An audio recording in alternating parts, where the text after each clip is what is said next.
gentlemen, I really want to start with a sincere congratulations on this movie. You did not crash the Ferrari. Thank God. like for real. Like I am very impressed with what you pulled off with this film. And so I'm just curious, did you actually put a little more pressure on yourself on this one because it's Exorcist, it's 50 years later, and also because Universal bought a trilogy and spent a bunch of money to work with you guys on these films? Yeah, I definitely felt pressure in a different way than I feel. It's an unfamiliar way to make, especially theatrical movies for us. So it was a new experience for me. And it is there's double pressure. There's pressure of the IP of The Exorcist and pressure of the unique deal around the three movies. So I definitely say I would felt a little bit of added pressure. I'm always my own worst critic, and I'm my own, putting pressure on myself in ways that may or may not be the healthiest. But to me, it's trying to bring an integrity to a franchise that means a lot to me as a movie geek. And so just get the right team together, work your ass off, and make a movie. Are you directing the trilogy or just directing this one? We'll see. We'll see. The idea is we built a roadmap that I think has so many different avenues that we could take, and the world of exorcism and possession is so vast. The world of spirituality is so curious to me that there's so many questions that I have. And as the movie finds itself existing in the world over the next few weeks, I think a lot of those questions will be answered. I think your reviews are going to be very good, and I think I really want you to continue. But just throwing that out there. But I'm curious, when Universal signed on, you guys worked with them to make a trilogy. So I'm curious with this one, knowing with the first film that this is the first of three, how much did you figure out the where you ultimately want to go, and how much is it just it's movie by movie? I like to know where I like to know where I think I'm going to go. And then when there's an opportunity or an improvisation or a detour that feels appealing or a sparkly light over there, I want to make sure I'm not so meticulously locked into a structure or a concept that I can't deviate. And because so many of the things that I love about making movies is those opportunities that arise in a frustration, or it's raining and you were looking for the sunshine, and then what you find is so amazing, and those adventures can be so creative for me. So I think it's having a good plan, a good team, and then being able to roll with the punches and have some fun. I really enjoyed some of your abrupt edits, some of your cuts, very well done. But I also want to commend you on where and when you use demon shots. And I'm just curious if you guys can talk about where and when you not overdoing it, but making sure it's there.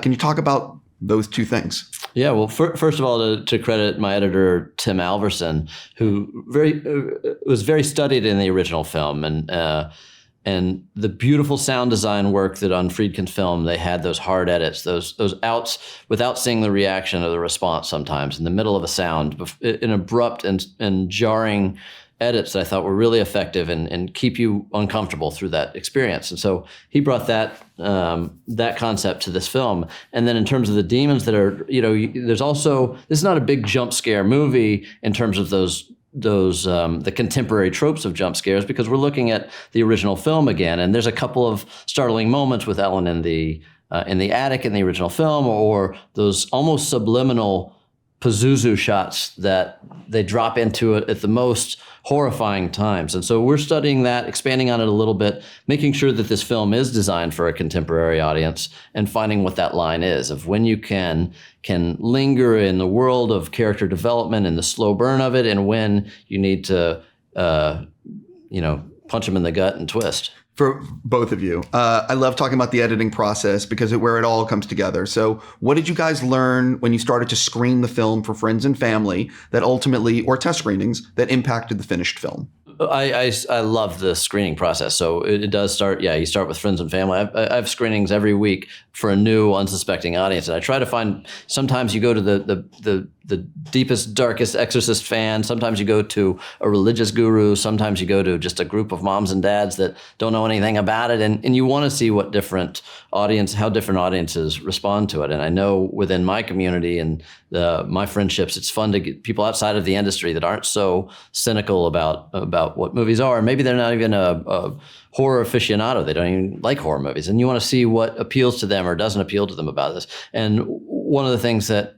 I was really conscious of in this movie is, as opposed to a Halloween movie where there is a lot of humor infused into those movie, even the scary moments. Sometimes the aftermath of a scary moment is there to breathe and laugh about. Here it was trying to find where you do need tension breakers, where you do need, I don't know that this movie has anything funny in it, but there's moments of things that are so off-putting or weird or awkward that then you do want to your body can't do anything but have that laugh. And so you study an audience's reaction to the movie, and you don't necessarily alter the movie for that purpose, but sometimes you do. But it's nice to be aware of how you're communicating with an audience in a horror film.